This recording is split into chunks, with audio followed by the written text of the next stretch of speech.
Hi, welcome Mill City and surrounding communities to another episode of Eye on You. I'm your host, Bridget Driscoll, and thank you for joining us. Today we have a really important episode on Alzheimer's. But first, I'd like to tell you that this is completely a student-run production from the University of Massachusetts Lowell in collaboration with LTC. And today, student interviewers we have Connor Baldwin, who is a history major, and Connor, I understand you're still a DJ. Still, yes. Yeah. And to Connor's left, we have Mandy Whittier. Mandy, did you say that you're in the education program? Yeah, I'm in a program to get my master's in elementary ed. Excellent. And our interviewers today will be asking our special guest, Dr. Thomas Shea from the Department of Biology. Dr. Shea, your research today is currently on Alzheimer's? Alzheimer's disease, yes. Okay, terrific. I would like to start off the questioning by, before we get into the current research that you're doing, I'd like to know something about your background in biological science and biochemistry.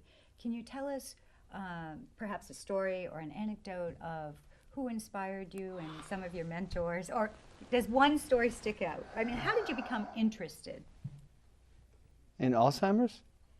Well, in biology? In biology. Biology goes back to when you're a little boy looking at ants and bugs in the backyard and things like that, which is, kind of a common story.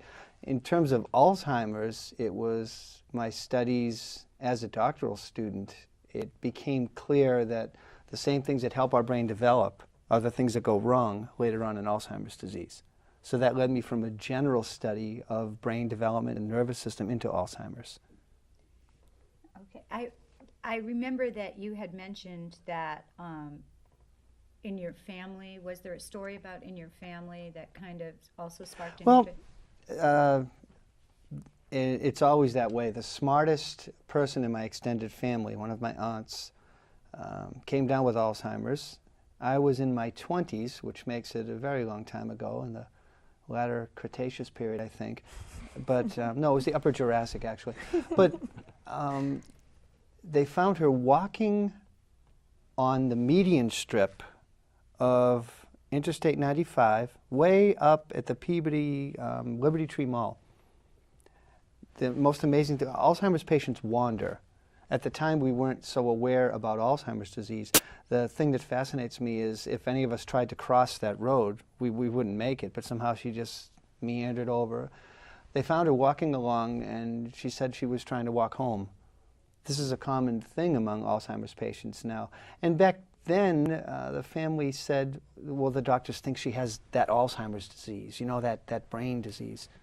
And now all of us either have a family member or know someone that has Alzheimer's. Connor? How did you come across the connection between apples and memory loss? There was some research going on with apple products on South Campus with Professor Nicolosi and his colleagues. He knew of the work I was doing with Alzheimer's disease, and we had started some antioxidant work together. So he suggested I jump in on that and said, why don't you take some of this apple product, see if it helps. The easiest way to use it was apple juice, because it was already a liquid. It was very easy to dispense. Apples, like other fruits of this sort, have a big antioxidant reserve. So they're very protective to all of our cells. Brain cells especially, when you're born, you get all your brain cells and you don't get any more. So as time goes on, they suffer the ravages of environmental damage or oxidative stress, which is what antioxidants protect against. So a few experiments made it look promising, and then we went further and further with it to where we are now. Is it only apples, or can it be other juices? That's what I was just kind of getting at. It's not only apples. Apples are a good source. Apples, like other fruits, are out in the sun all day. So the sun's bombarding them. So they have a lot of antioxidants to protect themselves. So any leafy green vegetables, any fruit like that, blueberries are a very good source, will have a lot of compounds that are good for us in the same manner. So how does it work that the antioxidants help? What do they specifically do? Okay, antioxidants prevent oxidative stress. Not everybody knows what oxidative stress is, but a lot of people know what antioxidants are. You use antioxidants to stop oxidative stress. What's oxidative stress? You ever see a rusty nail or a rusty railing? That happens to our proteins. Now, it happens on a much smaller scale, but that's oxidative damage. It's rusting because of exposure to oxygen. And it happens in us to the same way that when we burn food, it's like burning a log in a fire.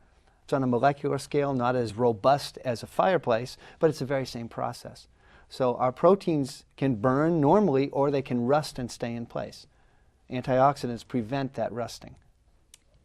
I wanted to ask you, so what are some of the causes? I mean, so you're getting at diet is one of the causes of Alzheimer's.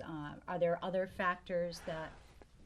There are lots. The environment is harsher now, but nutrition, and we all have poor diets. We're on even if we eat well, we're on a cusp in a very real way of borderline good nutrition, even those of us that eat really well.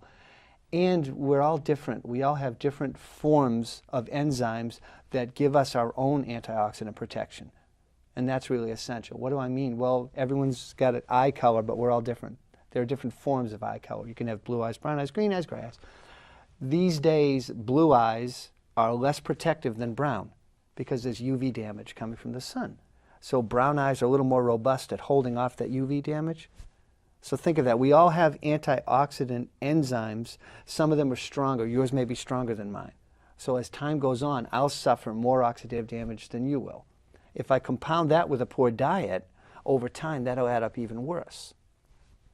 Yes? Is there one fruit that's more helpful to a certain individual based on their chemical makeup, or? That's a really good question. Nah. No. No. And people even ask me which apple is best. Right. The one you like is best, because they're all good, and you won't stay with anything that you really detest. Do you know what I mean? So Yeah. the best thing to do is get a mixture and something you'll stay with. I read someplace in relation to that in your research, the mice that you were doing the research on, actually there was a point where they had too many apples or apple juice. Yes. Does that hold true for humans It also? certainly would. To do our studies, we did what we call a dose response, from a very low concentration to a very high concentration. And we monitored the exact amount of food all the mice got and the exact amount of water. And those with no apple juice didn't do so well. Those with a little bit still didn't do so well. Then there was a concentration where the mice were doing better. Then there was a concentration where they were doing great. Then there was a concentration where they weren't doing so good again. What's that about? And we looked back at everything and realized the highest concentration of apple juice, those mice were actually eating less food. So they were bloated, to think of it as we would be. If we drank 3 glasses of apple juice, we'd feel kind of full at one sitting. What was happening was the mice were hurting their diet by having too much apple juice. So what does that stress? It's a balanced diet. That's not magical by itself. It has to be part of a balanced diet. Mandy, did you have a question? Yeah, I was wondering if you found a specific genetic link in Alzheimer's, like a specific genetic cause, or? Well, we didn't find it. I wish, but there are several. There are several genetic risk factors, and it comes along the lines of the eye color analogy I was making. There are certain antioxidant genes, there are other genes that if you have a weakened form or a certain form, it predisposes you to Alzheimer's. It doesn't mean you'll have Alzheimer's. It doesn't mean you won't. And the person without that weakened form can still have Alzheimer's. So, for example, if I have the weakened form and you have the great form, doesn't mean I'm going to have Alzheimer's and you won't. It could be the other way around. We could both present Alzheimer's. So it's a combination of genetics and nutrition and environment. Can I ask you, did you have a question, Mandy? Yeah, Go ahead. quick, Yeah, I'm sorry. It seems